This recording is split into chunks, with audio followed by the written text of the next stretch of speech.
Oke, assalamualaikum warahmatullahi wabarakatuh. Kembali lagi bersama saya Muhammad Reza Palevi.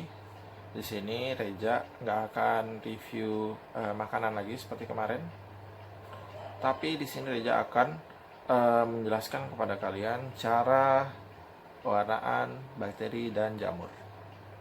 Sebelum itu, kita perlu tahu dulu sebenarnya tujuan dari pewarnaan ini. Jadi tujuan dari pewarnaan ini sebenarnya mempermudah kita dalam melihat struktur dari bakteri maupun jamur ini. Karena mereka ini ada beberapa jenisnya yang tidak bisa mengabsorpsi dan juga membiaskan cahaya. Sehingga dengan pewarnaan ini diharapkan zat warna inilah yang akan mengabsorpsi dan membiaskan cahaya, sehingga kita dapat melihat struktur dari bakteri maupun jamur tersebut. Oke, sebelum kita mulai praktikumnya atau tutorialnya, jangan lupa nanti untuk menggunakan ini, masker, dan ini, handscoon. Dan tentu saja menggunakan ini dia, just light. Oke, kita mulai dari pewarnaan bakteri. Jadi untuk pewarnaan bakteri ini sebenarnya terdapat beberapa jenis, namun saya di sini hanya menjelaskan tentang pewarnaan gram. Nah, jadi untuk pewarnaan gram itu merupakan salah satu jenis pewarnaan baik untuk bakteri maupun jamur, di mana nantinya kita dapat membedakan yang mana termasuk bakteri gram positif dan bakteri gram negatif. Bakteri gram positif kita bisa lihat memiliki lapisan peptidoglikan yang lebih tebal. Untuk bakteri gram negatif, lapisan peptidoglikannya lebih tipis, namun di bagian terluarnya itu ada lapisan yang disebut dengan lipopolisakarida. Nah, jadi pewarnaan ini ditemukan oleh yang namanya Hans Christian Gram, sesuai nama pewarnaannya, yakni dia merupakan ilmuwan dari Denmark yang menemukan metode pewarnaan ini. Oke, langsung aja ke alat bahannya. Jadi untuk alat dan bahannya sendiri kita mulai dari alat ya. Jadi untuk alatnya itu tentu saja dari objek gelas, kita perlu objek gelas. Kemudian ada lampu bunsen atau spiritus. Kemudian kita perlu juga ini dia, korek. Kemudian kita juga perlu pipet untuk mengambil zat warna nantinya. Kemudian rak untuk menaruh objek gelas yang ada bakteri nantinya untuk pewarnaan. Kemudian dapat juga kita menggunakan ini slide dryer untuk mengeringkan. Namun biasanya hanya dikeringkan dengan diangin-anginkan sudah cukup sebenarnya. Oke, kemudian untuk bahannya sendiri tentu saja kita perlu biakan bakteri. Kemudian kita perlu juga aquades. Oke, kemudian kita perlu juga 4 jenis larutan yang membantu pewarnaan. Yang pertama gram A, yakni larutan kristal violet. Kemudian gram B, larutan iodin atau lugol. Gram C, alkohol untuk dekolorisasi nantinya. Dan yang terakhir gram D, yakni larutan safranin. Nah, kemudian bahannya ada juga tisu untuk membantu mengeringkan. Kemudian ada alkohol 70% dan 95%. 70% untuk mensterilisasikan dari objek gelasnya dan 95% untuk dekolorisasi nantinya. Kemudian air mengalir tentunya. Oke, langsung aja kita masuk ke metodenya.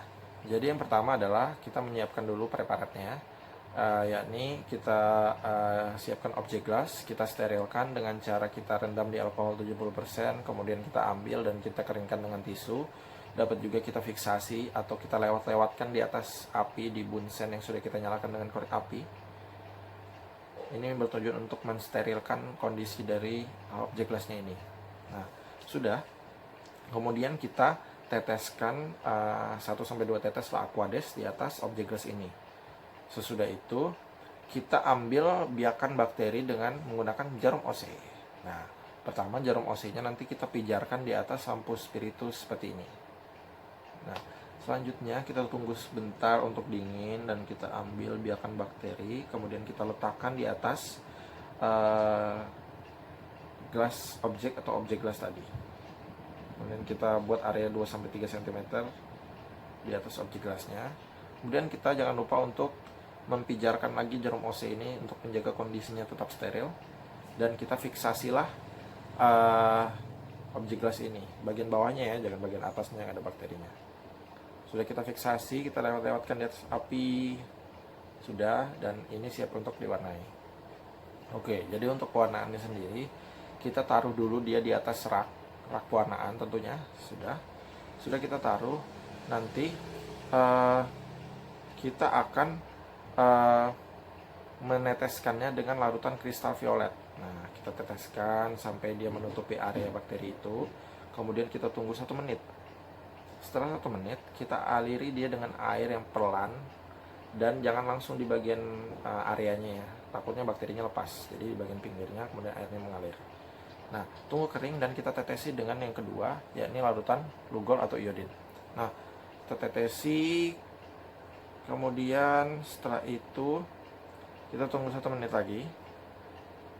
Sudah 1 menit, kita aliri lagi dengan air mengalir.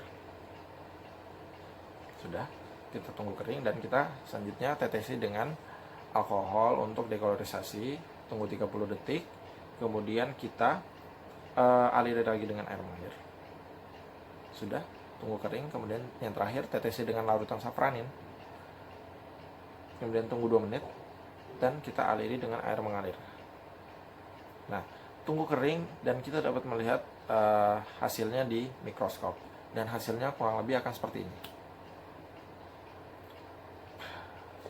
Oke, itu dari pewarnaan bakteria, teman-teman. Jadi untuk pewarnaan jamur selanjutnya. Oke, sekarang saya ingin menjelaskan tentang pewarnaan jamur. Jadi untuk pewarnaan jamur ini sebenarnya ada beberapa jenis, namun di sini saya ingin menjelaskan yang menggunakan pewarna lactophenol cotton blue. Jadi untuk alatnya sendiri mirip seperti tadi, tentu saja kita perlu objek glass dengan cover glassnya. Kemudian kita juga perlu lampu bunsen, kita perlu korek api, dan juga kita perlu pipet. Nah, untuk bahannya sendiri kita perlu sediaan jamur. Kemudian kita perlu zat warna lactophenol cotton blue. Kemudian kita perlu juga tisu dan kita perlu alkohol. Nah, jadi untuk langkah-langkahnya yang pertama seperti tadi kita sterilkan dulu objek gelasnya dengan cara kita rendam di alkohol, kemudian kita keringkan atau kita fiksasi. Sesudah itu kita tetesi di atas objek gelasnya itu lactophenol cotton blue sebanyak 1-2 tetes. Oke, sesudah itu kita ambil sediaan jamur dengan jarum OC yang sudah kita pijarkan dan kita tunggu dingin. Ambil dan kita letakkan di atas objek gelasnya ini, kemudian kita sebarkan sedikit. Kemudian selanjutnya kita tutup dengan cover glass. Dan sediaan pun dapat kita lihat di mikroskop dan hasilnya kurang lebih akan seperti ini. Oke teman-teman, mungkin itu aja yang dapat saya jelaskan mengenai pewarnaan bakteri dan jamur. Yang lagi nonton, teman-teman di rumah, semoga sehat selalu dan jangan keluar rumah ya, di rumah aja. Semangat puasanya dan sekian dari saya. Wassalamualaikum warahmatullahi wabarakatuh.